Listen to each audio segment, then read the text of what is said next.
Chapter 12. The Flight from London. The return of Bjorn and the discovery of Freyja's whereabouts occurred in such close proximity that Sigurd saw an opportunity to seize.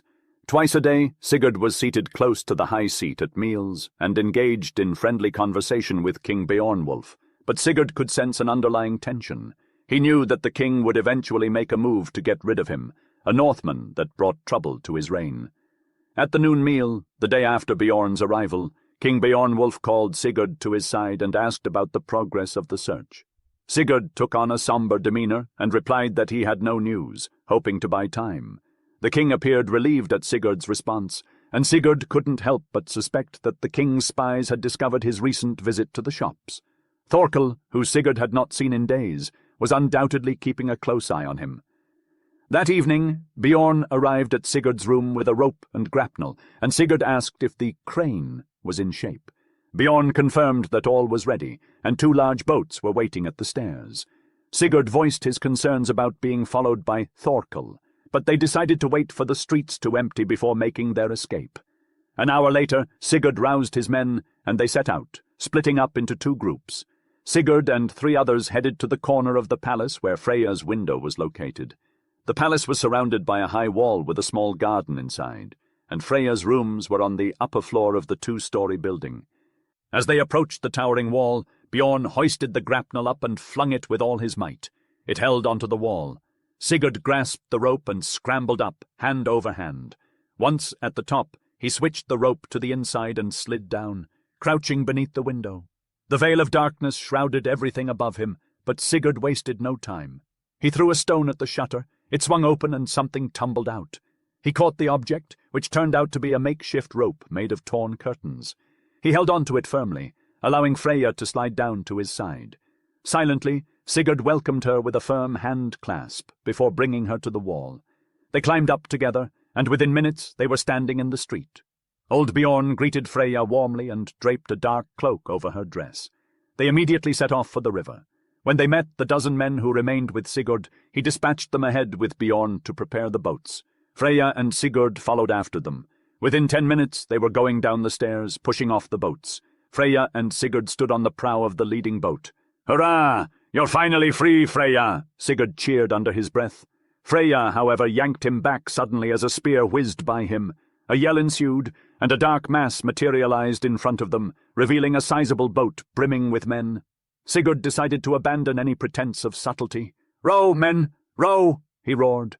One of his men fell to the ground after being hit with a spear, and before he knew it, the other boat had collided with theirs.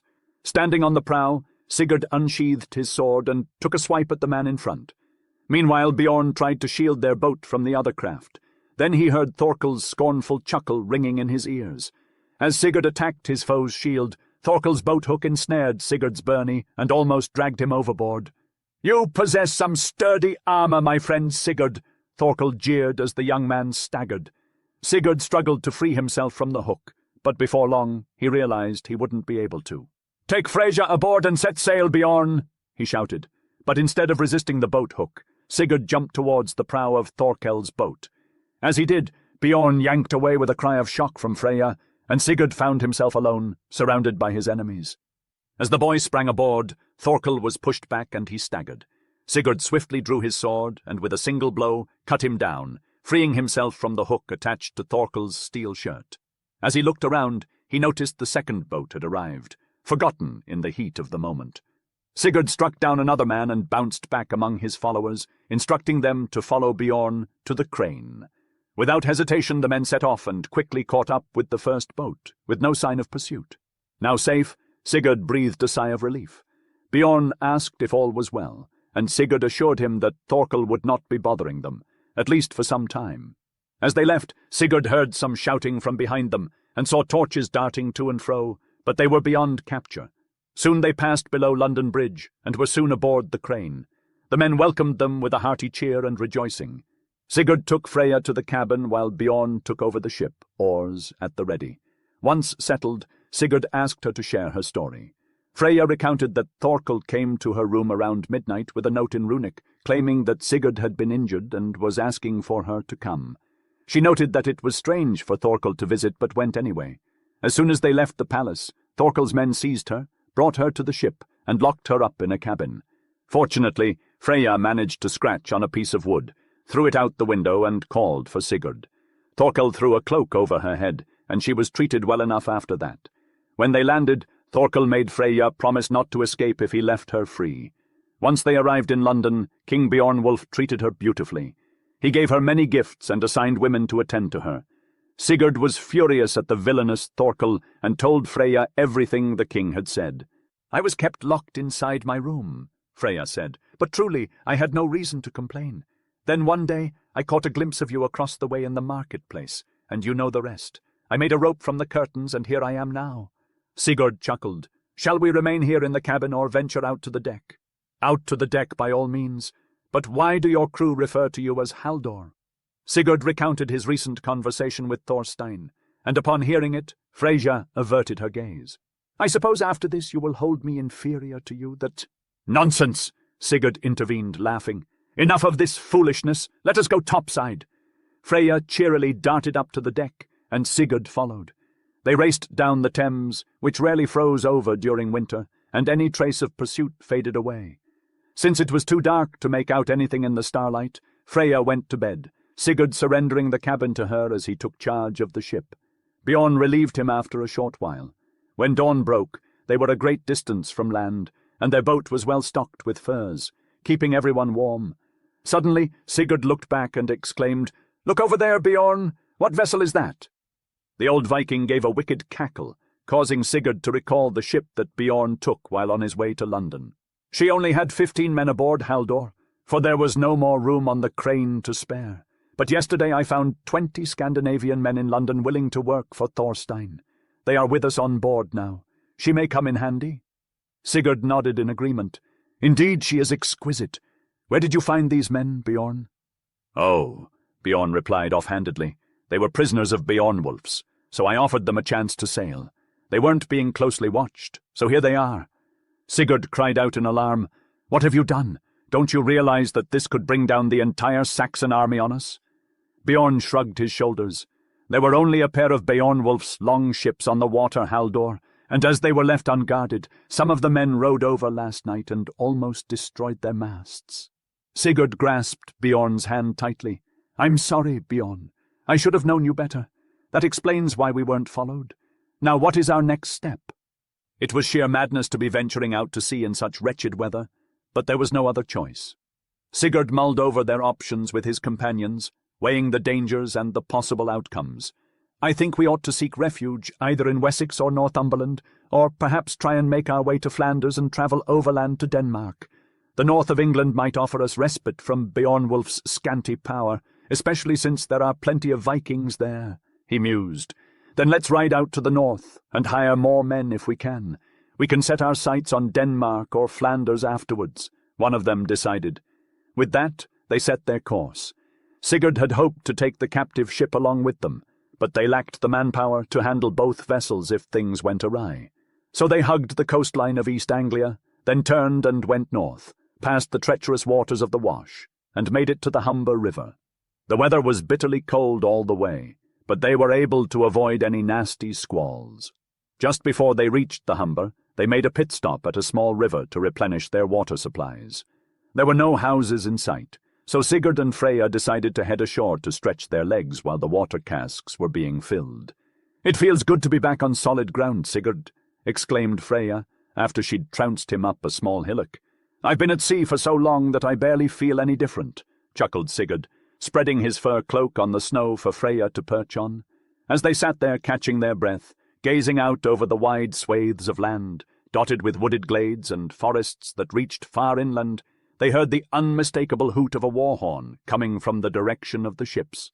"Come on, Freyja!" shouted Sigurd, leaping up from the ground. "Something's not right on the ships." Chapter 13. Leofric of Wessex. They raced down the hill and soon emerged from the trees onto the riverbank. Bjorn was already gathering his men. "What's the matter, Bjorn?" Haldor asked. "I'm not sure, but look up the ice there," Bjorn replied. He pointed towards the frozen bed of the small river, and Sigurd saw a large group of armed men running towards them, pulling a sledge. Sigurd observed them carefully for a moment. "I don't think they intend to attack us, Bjorn. Otherwise they wouldn't have a sledge. "They appear to be Saxons, so let's be prepared," Sigurd responded. As more men arrived from the ships, the Saxons approached. When they saw the Northmen waiting for them, they stopped running. A well-dressed man in a bearskin mantle and helmet rushed forward. Freya exclaimed, "Sigurd, he's not older than you, and you were afraid of him." Sigurd did not respond, but smiled, as the Saxon was just a young man, although a noble-looking one. He was almost as tall as Sigurd, but not as wide, with an honest face that immediately caught Haldor's attention. "Are you Danes or Norsemen?" the stranger asked. "Norsemen," Sigurd answered. "And you're Saxons, I presume." "Quite right," the boy laughed, glancing over his shoulder. "Are you plundering the country?" "No," Sigurd replied. "We're Christians. Tell your men to stand back, for our arrows are nearly drawn." The boy laughed again, as if it were a joke. He turned and waved to his men, and they stopped. "Let me explain," he said. "I'm Leofric, Haldor Alfric's son from Wessex, and this is my sister Sigrid. In short, we're fleeing from King Bjorn Wolfe's men. Will you help us?" Suspecting a trap, Sigurd stared at the boy intently, but the youth met his gaze straight on, and Sigurd's suspicions vanished. "Where is your sister, and where are your pursuers?" he asked. Leofric pointed to the sledge. "My sister is unwell, and we had to carry her." Suddenly his face grew serious.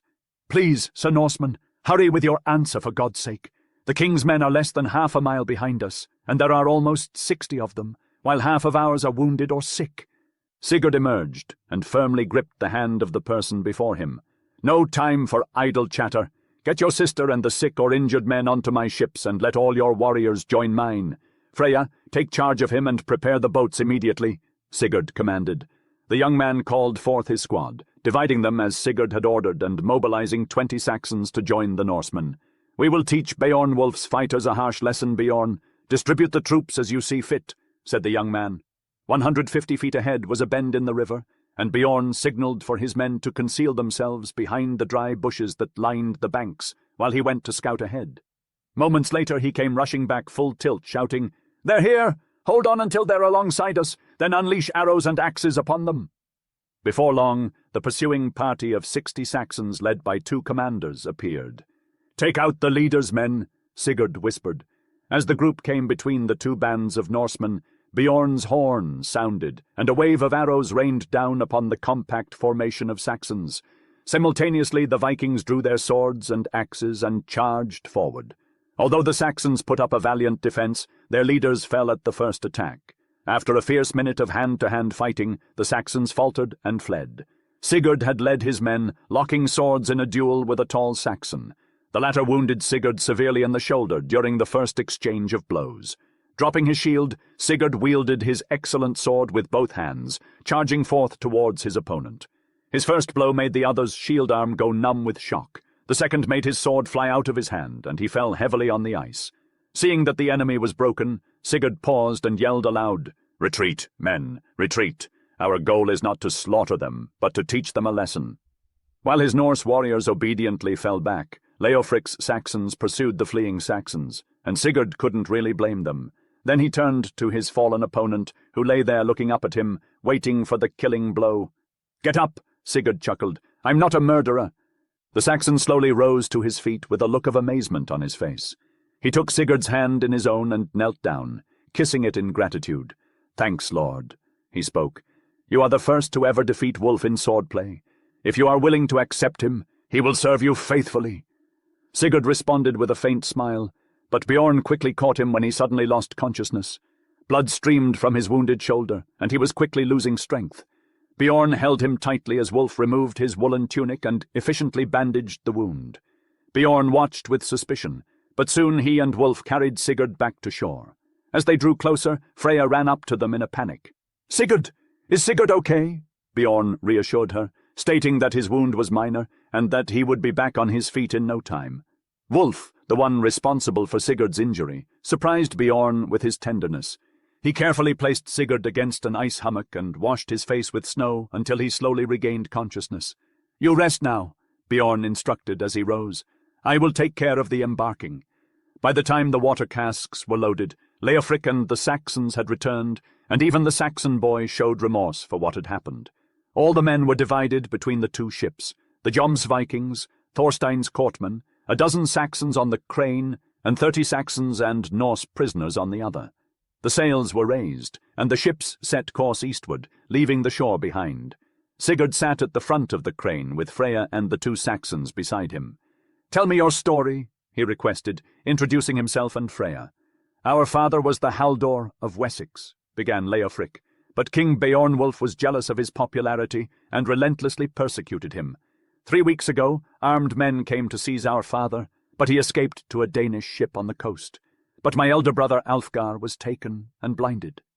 Freya and Sigurd gasped in horror, unable to comprehend such cruelty. But Leofric only smiled sadly, knowing the extent of the king's barbarity. "You do not know what Bjorn Wolfe is capable of. In his eyes, Alfgar is as good as dead, as he is unfit to become Haldor in his current condition. My father had just enough time to send a messenger to warn us in Lincoln. We fled just in time to make it to the fens and escape. 80 men, all loyal servants of my father, came with us. We fought off Bjorn Wolfe's men twice, but wounds and sickness took their toll on my men. These are the only ones left. Last week, Sigrid fell ill with a fever, and we had to flee again. But thanks to Haldor Sigurd, we are now safe. We will never forget that we owe you our lives, Haldor Sigurd." Freya took charge of the sick girl immediately. Thanks to his temperate lifestyle, Sigurd's wound was beginning to heal quickly, and Wolfe was proving to be an invaluable asset. He had been educated in a monastery and was skilled in the art of healing. He was also devoted to the boy Haldor. "I thought I would be killed immediately," Wolfe told Sigurd, who had summoned him. "You're the best swordsman and the only merciful Viking I've ever met. My life is yours, Haldor, if you'll have it." Wolfe's words were so sincere that Sigurd gladly accepted his offer. Wolfe was an expert swordsman as well as a leech, and he could read and write, which was no small accomplishment. They held a council on the Crane's forecastle to decide on their next move. They finally agreed to run south and cross to Flanders, where Leofric and Sigrid would likely find their father. As soon as they made their decision, Bjorn took charge of the other vessel, which has been given the name Snake, and they set sail that evening. Luckily they did, because a gale swept down from the northeast during the night and left them helpless before it. The Saxons on board the Snake, most of whom had never been to sea before, were of little use. Even Leofric was sick, though Sigrid was spared. However, there was nothing they could do except ride out the storm and keep the ships before the wind.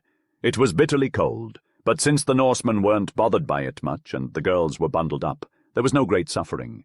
Sigurd felt confident in the two ships. They were new and could handle the rough, unpredictable waves with ease. Unlike traditional Viking ships, they could only sail with a fair wind or a wind from the side. The crew of 4 discussed their situation that evening in the cramped quarters of the Crane's cabin.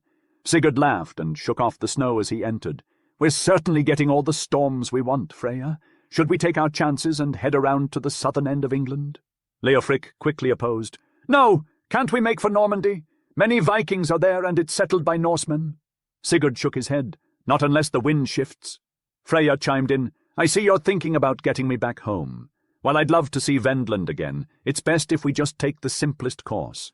Run before the wind, then around England and back to King Thorstein." Sigurd chuckled. "It does sound easy. I'd do it if I were alone, but with you and Sigrid on board, I don't want to take any unnecessary risks."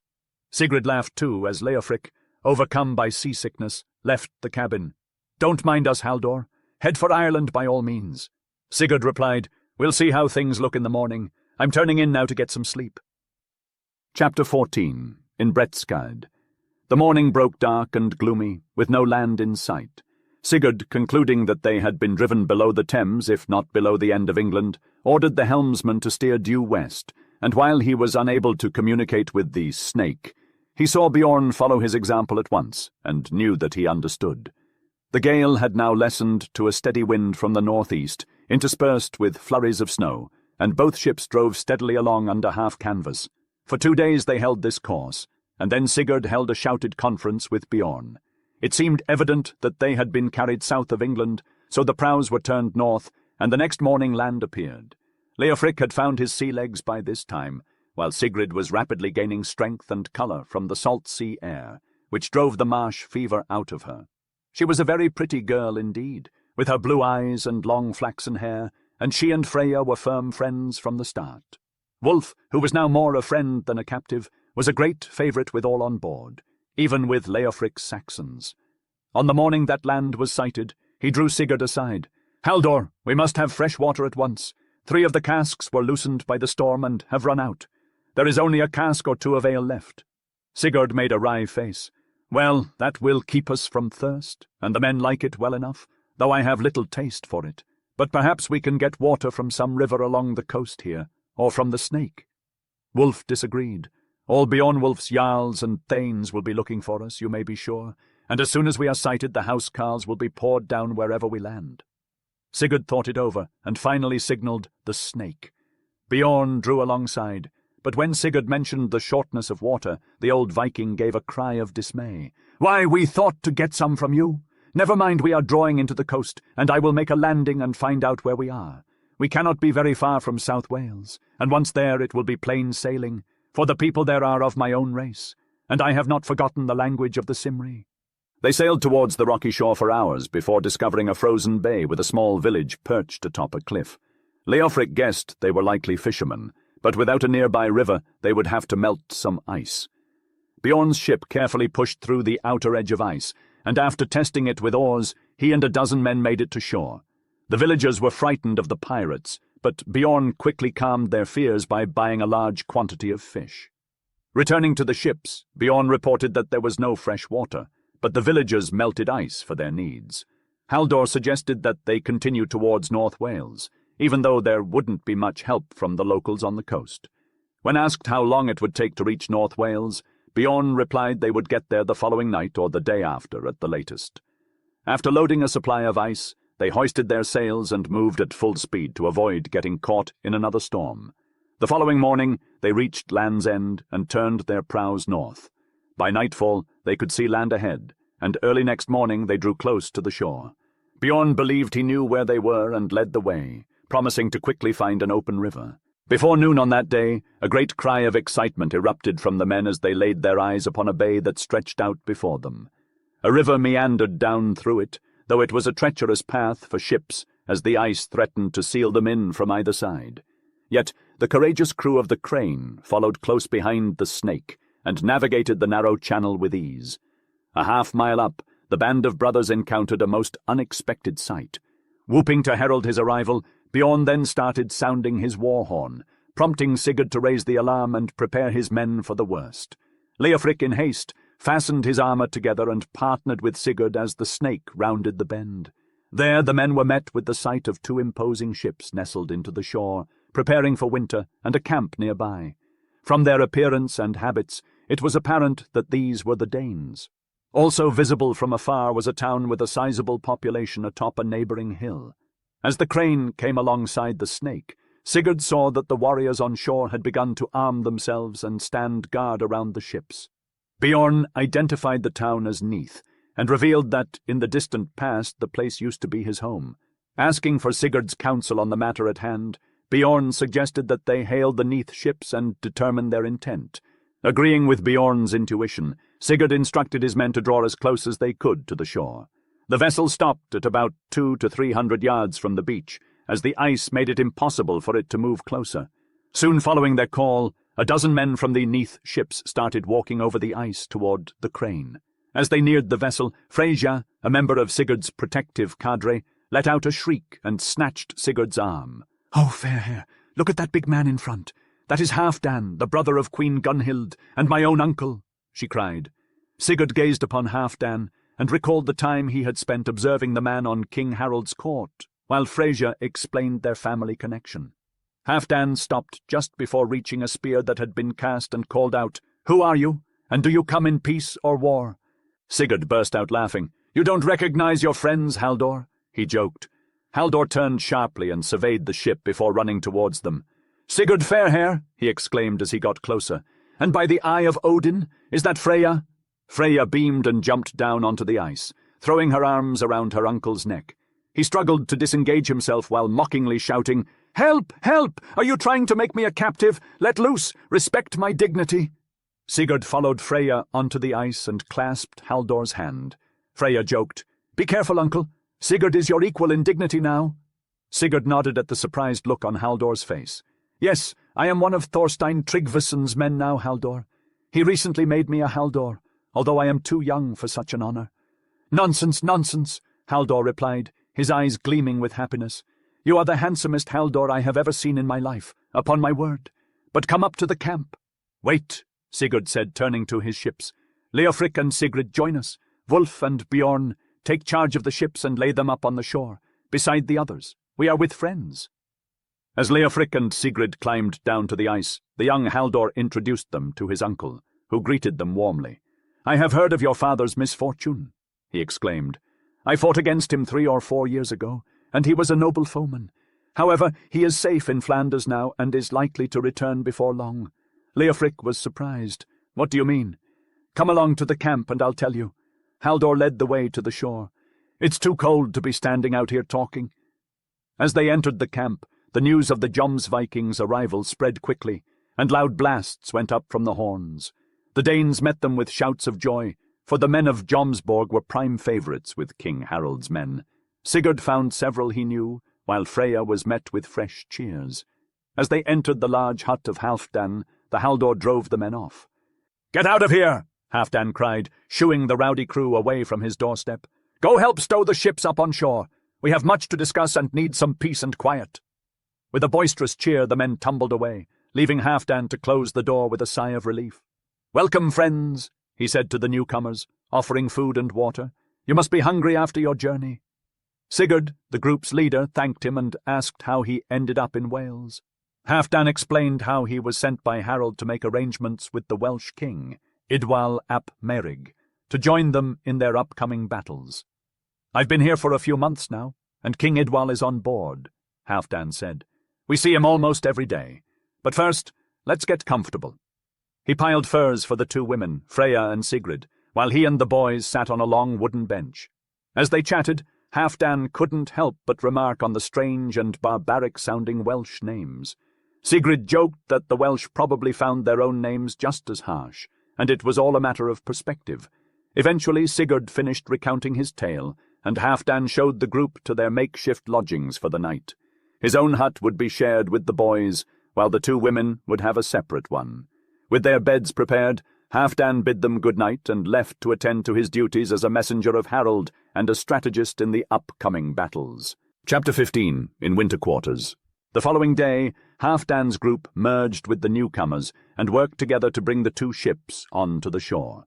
Disassembling and unloading the vessels, they utilized parties of men to scavenge the surrounding forests for firewood and timber to construct fresh huts.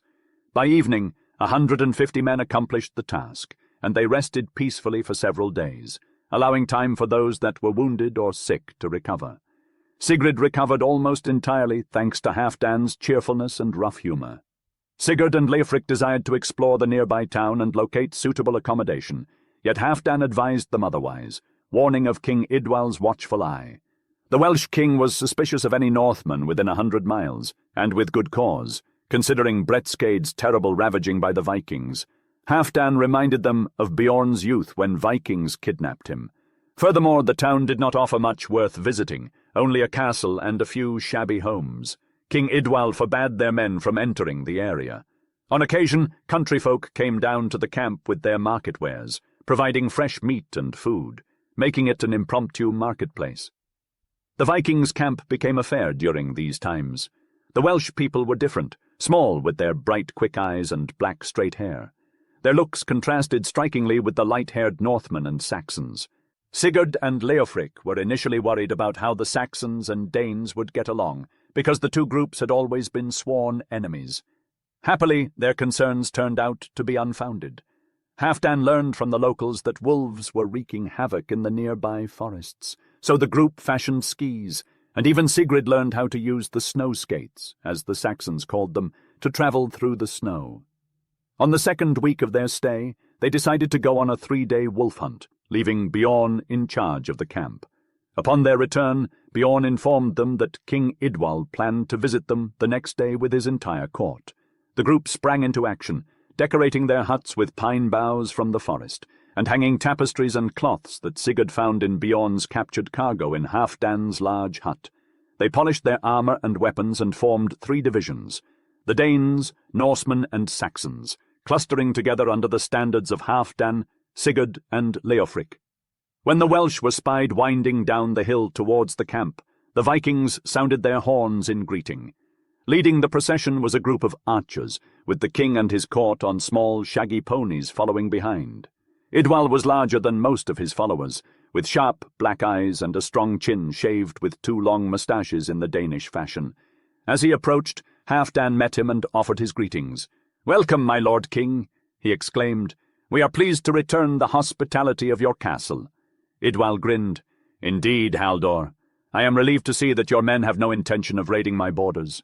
We would have a tough time repelling such a force as yours. I heard you had brought in a fresh band of Vikings, so I came down to make sure we were not in any danger." Halfdan made a gesture to Sigurd and his companions, indicating for them to approach. As they did, Halfdan turned his attention to the Saxon, Leofric, and examined him and his group of friends with furrowed brows. "It has been many a year since a Saxon came seeking refuge among us Cymri," the king remarked. Leofric then proceeded to tell his tale, and the king's expression softened. "To be honest, I have no love for the Saxons," he admitted, "but as long as you are enemies of Bjorn Wolfe, that changes things. Tell me, if your father were to return home and I joined forces with King Harold, would you fight for or against me?" The king's gaze bore into Leofric, but the young man met his stare head-on, a smile playing at his lips. "My lord king, I would fight for my home against any invader. However, should my father choose to join King Harold, I would march at his side." Halfdan broke in with a chuckle. "Fear not, my lord. This Saxon will not pose a threat for some time to come. I'm sure that if we make a move against Bjorn Wolfe this spring, he will stand as strongly by our side as any of our nobles. But come, let us enter the camp." The Vikings parted to allow Idwal and his men to enter. Inside, Halfdan had arranged a banquet area in a cleared space, with long tables draped in a large sail and a dozen fires blazing on either side. "By my faith," exclaimed King Idwal, "this is a proper feast, Haldor. A banquet in the open air is much to my liking, and these fires would warm even an army." As he spoke, the king shrugged off his fur cloak, revealing a light suit of armor beneath. He was accompanied by around 40 nobles and a bishop, whom Halfdan granted the place of honor. Amongst the Welsh, bishops and priests were held in higher esteem than even the king himself. The group found the bishop to be a learned, kind, and deeply religious man. He took great interest in Freyja and Wolfe, conversing with them both at length. Halfdan had hunted for 3 days straight prior to the feast, as his venison supplies were running low. The Vikings had caught some large fish from the river and presented a Saxon-style boar's head to the Welshmen. They worked tirelessly to create an exceptional feast, and Bishop Dafydd's presence kept the revelry under control. As per tradition, there was an exchange of gifts before the king departed. Bjorn and Haldor Halfdan, the skilled smiths, had created a beautiful byrnie of woven gold rings which the king was delighted to receive. He gifted Halfdan with a great boar-hound, and Sigurd with a fur-edged cloak embroidered in silver thread. As he knew of the 2 girls' presence, he also thoughtfully brought new outfits suited to their rank. Idwal's bond with the Vikings was strengthened, and he pledged to unite with them in their quest as soon as King Harold landed in the east, pouring his men into the West Saxon earldoms. Halfdan was certain that the Danish king would fulfill his oath, which he had sworn at his accession feast. The camp settled down for the rest of the winter, with hunting parties on skis bringing in fresh meat each week from the surrounding forests. The smiths repaired and augmented their weaponry while the chiefs of the Northmen crafted their armor. Sigurd's work at the forge fortified him and broadened his shoulders significantly. The 2 girls relished their time in the camp as every man adored them. They joined in the hunting parties, with Freyja taking down many a wolf with her bow, while Sigrid, less of a warrior, still got involved with the same enthusiasm. Time passed quickly, and by March the snow had melted, and the 4 ships underwent a thorough overhaul. They were freshly caulked and pitched, masts erected, and finally they were ready to sail again, lying at anchor. King Idwal made a return trip to the camp, and the chiefs accompanied him back to the castle for a brief stay. He generously provided provisions of all sorts for the ships, and come April, Sigurd bade farewell to Halfdan. On the eve of their departure, they gathered inside Haldor's hut. "Now, Haldor," said Sigurd, "I presume you'll be taking Freyja home with you?" "That remains to be seen," Halfdan replied teasingly, "depending on whether or not she wants to go. She seems to rather enjoy drifting about the world, relying on a gallant knight to rescue and safeguard her from danger." Freyja blushed. "That's not fair, uncle. I will be going home with you. But listen, Why don't you come with us to King Thorstein's and return via the northern route? It's just as swift that way and less perilous too." The towering Haldor sprang to his feet. "Hurrah! I never expected that. I had intended to journey home via the southern coast of England, but the truth is, this way is just as fast, and I am keen on meeting this King Thorstein, whom you speak so highly of." It was all arranged that Halfdan would not set sail till the following week, so he rushed to gather his chiefs. He explained the new strategy, and by torchlight, the men worked on and completed the loading of his 2 ships. By morning, everything was set. With the wind in their favour, they sailed out toward the bay. After a few days of coasting along the Irish shore, they finally caught sight of the stunning towers of Dublin.